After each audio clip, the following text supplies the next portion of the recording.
Manorama group, जो सोचता है वो करता है। आपके अपने सपनों का आशियाना। 543 सीटों के लिए हो रहे लोकसभा चुनाव में बिहार की 40 सीटें भी हैं और उन 40 सीटों में 6 रिजर्व सीटें हैं, जिनमें एक गया की सीट भी है। गया की सीट पर पहले चरण में ही चुनाव होना था और गया में 79 वर्षीय जीतन राम मांझी इस बार चुनाव लड़ रहे हैं। आपको बता दें कि इसकी पूरी विश्लेषण और पूरी चर्चा करने के बाद कि आज चुनाव के बाद क्या कुछ निकल करके सामने आया, क्या प्रतिष्ठा इस बार फिर से बचा लेंगे मांझी, या फिर मांझी का जो सपना है पिछले 25 वर्षों से मांझी का इस सीट पर कब्जा रहा है, वो कब्जा टूट जाएगा या छूट जाएगा। आपको बता दें कि पूरी की पूरी कहानी इस तरह से लिखी जा रही थी कि यहाँ पासवान को उतार करके कहीं ना कहीं मांझी के जो लगातार अंतहीन 25 सालों का सफ़र रहा है उसे समाप्त करने की कोशिश राष्ट्रीय जनता दल लालू प्रसाद ने की। लालू प्रसाद ने बहुत ही अच्छा पेंच फंसाया और इस पेंच फंसाने को लेकर के बहुत सारी प्लानिंग और तैयारियां भी की गई थी। आपने देखा होगा कि प्रधानमंत्री नरेंद्र मोदी तक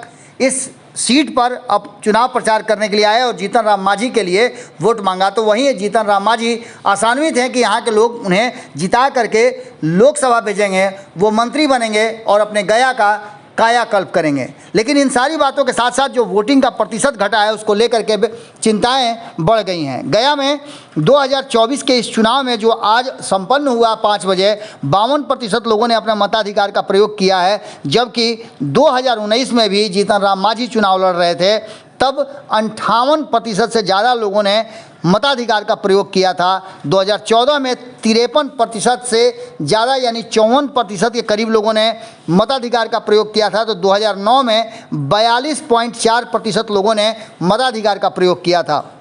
अगर बात करें तो 56 वर्षों से इस SC/ST रिजर्व सीट पर 25 साल से मांझी समाज का ही कब्जा है। अगर बात करें तो यहाँ जातीय समीकरण के आधार पर SC का यहाँ जो आंकड़ा है वो 2.5 लाख है, जिसमें मांझी, धोबी, पासवान और पासी समाज के लोग हैं।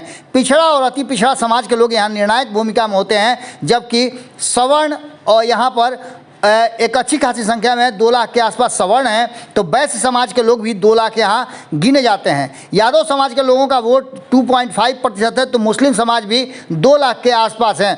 भूमिहार, राजपूत यहाँ पर मिला करके 2.5 लाख हैं। यानी कि इस समीकरण के हिसाब से देखें तो MOI समीकरण के साथ साथ जो पासवान समाज का समीकरण बन रहा है उसको लेकर के कहीं ना कहीं कुमार सर्वजीत को आशान्वित किया है तेजस्वी यादव ने कि वो चुनाव जीत रहे हैं। कुमार सर्वजीत अपने परिवार के अपने लेगेसी को लेकर के चल रहे हैं। तो वहीं जीतन राम मांझी मांझी समुदाय में जो लगातार 25 साल से इस सीट पर कब्जा है गया की सीट पर, उसे बरकरार रखने की जद्दोजहद में लगे हुए हैं।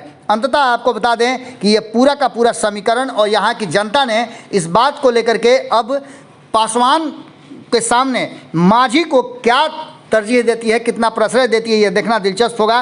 प्रतिष्ठा पूरी तरह से फंस गई है, प्रतिष्ठा पर पेंच फंस गया है जीतन राम मांझी के, और ख़ास करके मांझी समाज का। विजय मांझी जो यहाँ से सांसद हुआ करते थे, उन्होंने भी अस्वस्थता के बावजूद जीतन राम मांझी के जीत पर किसी भी तरह का कोई टिप्पणी नहीं किया है, बल्कि उन्होंने कहा है कि ये अच्छी बात है कि जीतन राम मांझी को इस बार उम्मीदवार बनाया गया है। आपको बता दें कि ये सीट जीतन राम मांझी के लिए जदयू ने छोड़ी थी। गया मांझी का ही कब्जा रहेगा बरकरार या फिर पासवान के सर सजेगा ताज, ये फैसला हो चुका है। और 4 तारीख को ये फैसला जब चुनाव आयोग गिनती करेगा वोटों की तो आपके सामने आ जाएगा। लगातार हम आपको 2 दिन से दिखला रहे थे कि किस तरह से बिहार में 4 सीटों का जो चक्कर था, चक्रव्यूह था, वो आखिरकार आज आपके सामने देखते देखते 24 घंटे पहले टूट गया। यानी कि आपने देखा कि 5 बजे जब कल वोट समाप्त हुआ उसके बाद ये पूरे के पूरे आंकड़े अब EVM में कैद हो चुके हैं। और जो हमने आपको एग्जिट पोल दिखलाया था या अन्य चीज़ें दिखलाई थी वो कितना सच होता है ये 4 जून को पता चलेगा जब रिजल्ट हमारे सामने होगा। जुड़े रहिएगा भारत लाइव के साथ, खबरों का सिलसिला लगातार जारी है। बहुत बहुत धन्यवाद। मनोरमा ग्रुप, जो सोचता है वो करता है। अगर ये वीडियो पसंद आई और वह बिहार के राजनीति और बिहारियत से सरोकार रखेनी तो सब्सक्राइब बटन दबा के चैनल के सब्सक्राइब कर ली। ओजे एगो घंटी बा, ओकरा बटन दबा देला से कुल सटीक और मारक खबर रुआ मुफ्त में मिल जाई। अगर रुआ पत्रकारिता के हमनी के नया प्रयोग में सहयोग कर चाहतानी तो ज्वाइन बटन दबा दी। पेटीएम नंबर नोट कर ली 9386816700। धन्यवाद।